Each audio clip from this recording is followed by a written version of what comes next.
de ouvir tua voz, de sentir teu amor, só de pronunciar o teu nome, os meus medos se vão, minha dor, meu sofrer, pois de paz tu inundas meu ser. Só de ouvir tua voz, de sentir teu amor, só de pronunciar o teu nome, os meus medos se vão, minha dor, meu sofrer, pois de paz tu inundas meu ser. Jesus, que doce nome, que transforma em alegria o mais triste coração. Jesus, só o teu nome é capaz de dar ao homem salvação. Jesus, que doce nome, que transforma em alegria o mais triste coração. Jesus, só o teu nome é capaz de dar ao homem salvação. É capaz de dar ao homem salvação. É capaz de dar ao homem salvação. Glória a Deus. Amém. Glória a Deus.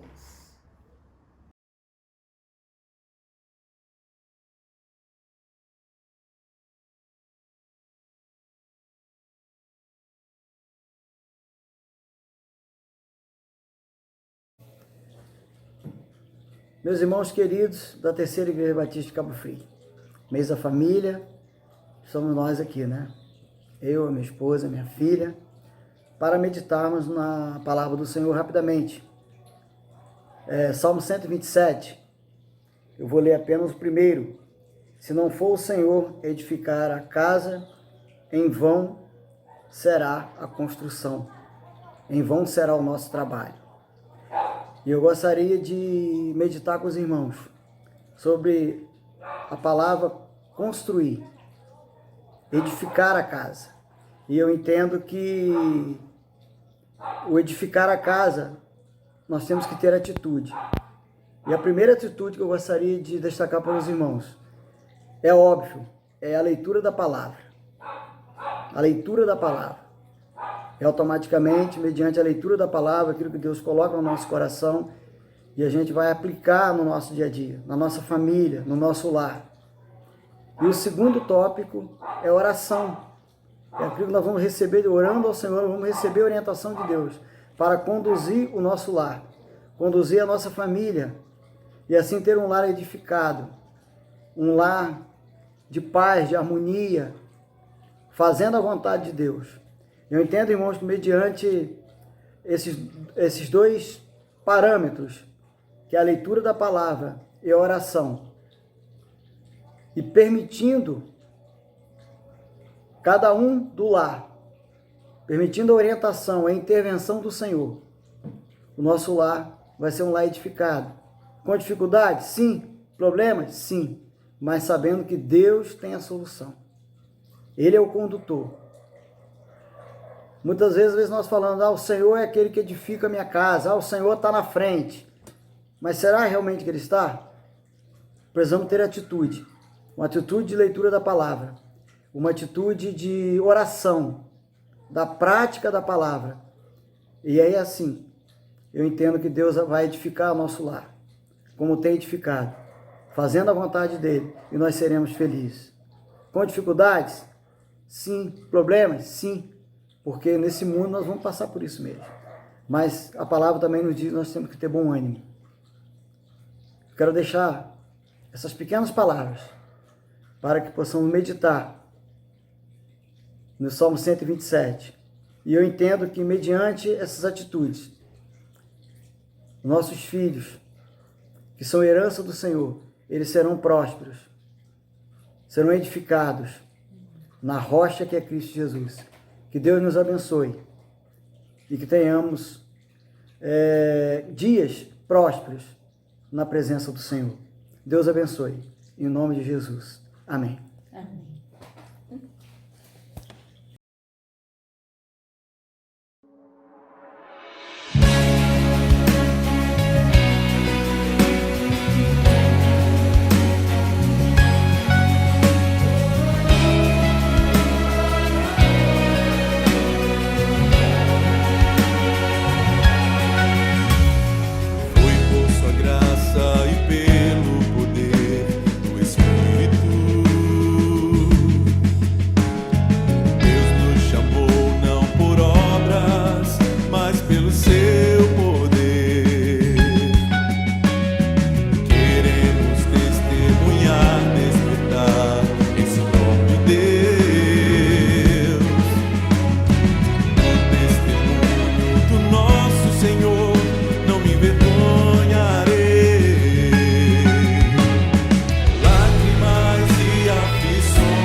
Jesus é poder.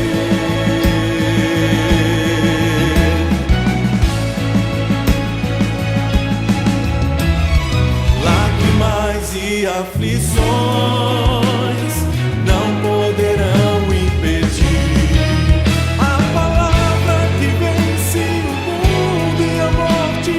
Cristo Jesus é poder.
Olá, meus queridos e amados irmãos, tudo bem com vocês? Muito obrigado pelo seu carinho, pelo seu amor, em permitir eu adentrar a sua intimidade, a sua casa, nessa hora, com essa breve reflexão. Eu quero pensar com você hoje num texto maravilhoso que está em 1 Tessalonicenses, no capítulo 4, no verso 13, e a palavra de Deus nos diz assim: Irmãos, não queremos que vocês sejam ignorantes quanto aos que dormem, para que não se entristeçam como os outros que não têm esperança.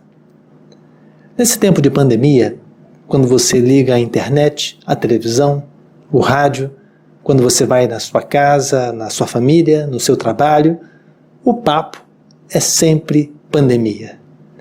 E a pandemia tem, infelizmente, ceifado muitas vidas. Temos visto vidas experientes, crianças, pessoas ainda jovens, partindo, sendo ceifadas por uma doença tão cruel. Eu quero pensar com você hoje o que nós podemos fazer para continuarmos vivendo neste tempo de pandemia. Nesse tempo de pandemia, temos vivido com muitas e muitas famílias enlutadas. E o apóstolo Paulo, ao escrever à igreja que recebeu esta carta, também estava vivendo um momento parecido. Não um momento de pandemia, mas um momento de medo, de insegurança, onde as pessoas têm medo sobre a sua própria vida, sobre a sua segurança. As crises começam a bater à porta.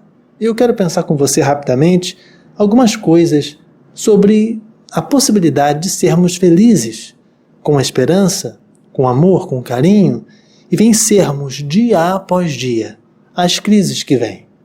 No Brasil temos vivido não apenas a crise da pandemia, mas também uma crise política, econômica, tudo ao mesmo tempo. Eu quero pensar com você rapidamente algumas ideias sobre isso. A primeira ideia que eu posso destacar é que nesse tempo de pandemia nós temos que lembrar que nós somos irmãos. É isso mesmo. O texto é claro. O apóstolo Paulo escreve à igreja, no verso 13, começa dizendo: irmãos.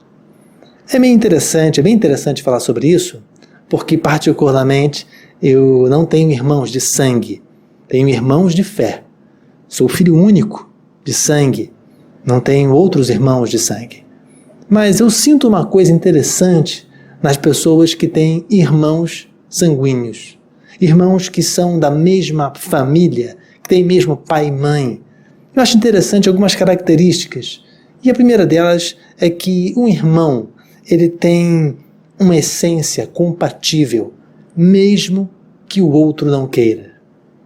Mesmo que você não queira ter um irmão, ou até mesmo que o seu irmão seja muito diferente de você, a essência igual, compatível com ele ou ela, é desnecessária a sua opinião.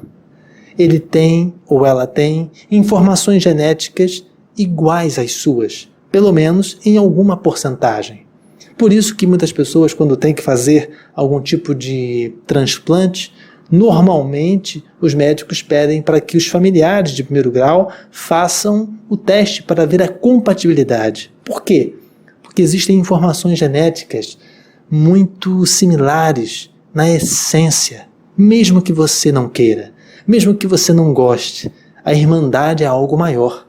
Então, quando o apóstolo Paulo fala assim, olha, irmãos, eu quero também te lembrar como o apóstolo Paulo lembrou. Olha, vocês têm pessoas ao seu lado que são compatíveis de um jeito tão forte que a sua opinião não interessa.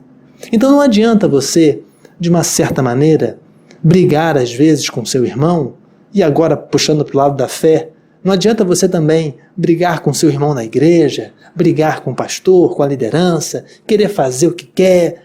Meu amado, o que nos une ao sangue de Cristo?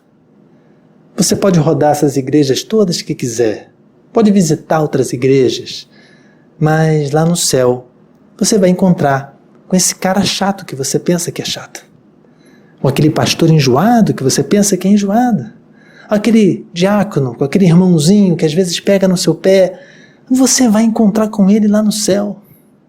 Sabe por quê? Porque nós somos irmãos. E essa irmandade não está vinculada à nossa opinião, está vinculada ao sangue de Cristo. Então nessa pandemia eu quero te lembrar, e eu quero te lembrar porque muitas pessoas têm, digamos assim, sofrido uma tentação nesse tempo. Qual é a tentação? Em pensar que não tem irmãos, em pensar que a igreja está distante, em pensar que a igreja não está se importando. Meu irmão, por favor, resista a essa tentação, porque você é nosso irmão. Querendo você ou não, gostando ou não, nós somos irmãos em Cristo. Isso é muito importante nós lembrarmos, exatamente porque nós temos algo compatível. E o que é compatível em nossa vida, mesmo não sendo irmãos de sangue? O sangue de Cristo. Então nunca pense que nesta pandemia você está sozinho, porque Deus está com você, você clamando ao Senhor, obedecendo ao Senhor, o Senhor te faz companhia, mesmo em meio ao hospital, mesmo em meio à dificuldade, mesmo em meio à vitória, o Senhor está contigo. Mas Ele chama o autor dizendo, irmãos, exatamente porque Deus permitiu que você tivesse uma comunidade que prega o Evangelho, que é feita de gente diferente, gente complicada, gente cheia de problemas, mas é esse povo que nós podemos chamar de irmão. Então, não se sinta sozinho.